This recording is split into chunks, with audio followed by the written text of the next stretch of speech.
Let's be honest, picking the right generator can feel like a really big deal. If you go too small, well, you're pretty much still in the dark. But if you go too big, you've just spent a bunch of money you didn't need to, and you'll be burning through fuel. So in this explainer, we're going to break it all down, step by step, so you can find that perfect size for what you actually need. Picture it. The lights flicker, and then boom, total darkness. That familiar hum from the fridge is just gone. Doesn't matter if it's a storm or just some issue with the grid, a power outage is a massive pain. The real question isn't if it's going to happen, it's are you actually ready for when it does? You've probably looked online and seen dozens of different models, right? All with these confusing numbers and specs.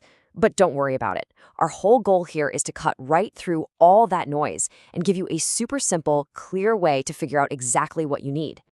Okay, before we can start adding up numbers, we gotta speak the language of power. And that language is all about watts. There are two kinds you absolutely have to get, because they're the foundation for everything we're about to do. So, first up, we've got running watts. Just think of this as the steady, constant juice an appliance needs just to do its job. A light bulb that's on, your TV playing a movie, a fan spinning around, that's all using running watts. It's the baseline power it's always pulling. And then we have starting watts. Now listen up, because this is the one that gets everybody. Anything with a motor, we're talking your refrigerator, your AC unit, it needs this huge jolt of extra power for just a couple of seconds to kick on. This starting wattage can be like 3 times what it normally uses. So here's the bottom line. Your generator has to be strong enough to handle not just the steady power draw of all your stuff, but also that one giant temporary surge from the biggest motor you plan to start up. Forgetting about this is easily the #1 mistake people make. All right, theory's over. Let's head into the workshop. This is where we get our hands dirty and figure out that exact number you're looking for. You might want to grab a piece of paper for this, or just follow along. So here's a rough idea of what common things in your house use. A fridge might cruise along at about 600 to 800 running watts, but a sump pump needs a good 1,500 watts when it's going. These numbers are our starting point, but remember, these are just ballpark figures. Always check the little sticker on your actual appliance to get the real numbers. The math is actually pretty simple. It's just 4 steps. 1. List out everything you need running at the same time. 2. Add up all their running watts. 3. Look at your list and find the single biggest starting wattage on there. And 4. Just add that one big starting number to your total from step 2. Let's try it out. Okay, scenario 1. We're in essentials only mode. We need the refrigerator, a lamp, and a phone charger. Add up the running watts and we get 675. Now the highest starting wattage on that list is the fridge at 1,200 watts. So we add those together, 675 plus 1,200, and we need 1,875 watts. See? It shows how you can totally get by with a smaller generator if you're just covering the basics.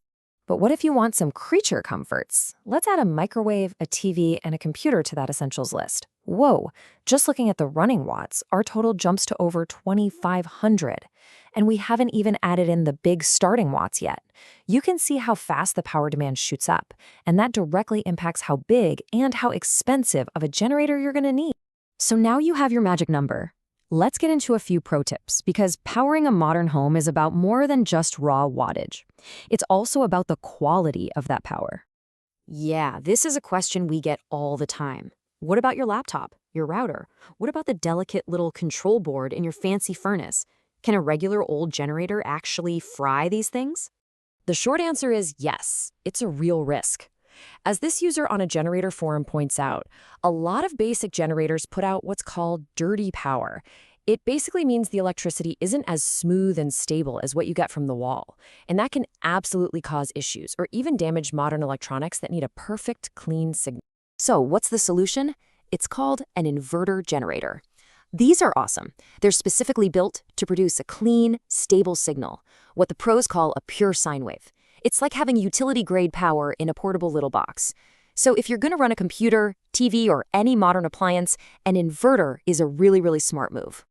Oh, and here's another great tip, especially if you have central air. An air conditioner has a monster starting wattage, but you can get a device called a soft starter installed. It basically ramps up the power slowly instead of all at once, which dramatically cuts down that initial power surge. This one little upgrade could let you run your AC with a much smaller and cheaper generator. Pretty cool, right? Okay, You've done the math, you know about clean power, now it's time for the final step. Let's put it all together and match that wattage number to an actual type of generator. We can basically map everything out. If you need under 3,000 watts, a small inverter generator is perfect. In that 3,000 to 8,000 watt zone, you're looking at bigger portable units. Anything over that, and you're getting into whole house standby generator territory. But here's an insider tip. You don't always have to go bigger than your peak need. A lot of generators, especially diesel ones, can handle short power surges way over their rating. That means a slightly smaller, more fuel-efficient 13 or 20 kilowatt unit might be a smarter call for a long outage than a giant 24 kilowatt beast. All right, let's wrap this all up. Finding the right generator isn't just about buying a machine, right? It's a really important piece of a much bigger plan to keep your family safe and comfortable when the lights go out. So, what did we learn today? First, always think about both running and starting watts. Second, you gotta decide, are you powering just the essentials, or do you need your comforts? Third, if you've got sensitive electronics, go with an inverter generator. And last, use that final number you calculated to pick the right type of machine for the job. So now you've got the knowledge. You can confidently figure out the right size generator for you. But the calculation, that's just step one. Thinking about where you'll store fuel, how to run it safely, doing regular maintenance, that's what separates just owning a generator from being truly ready for anything. So what's your next move?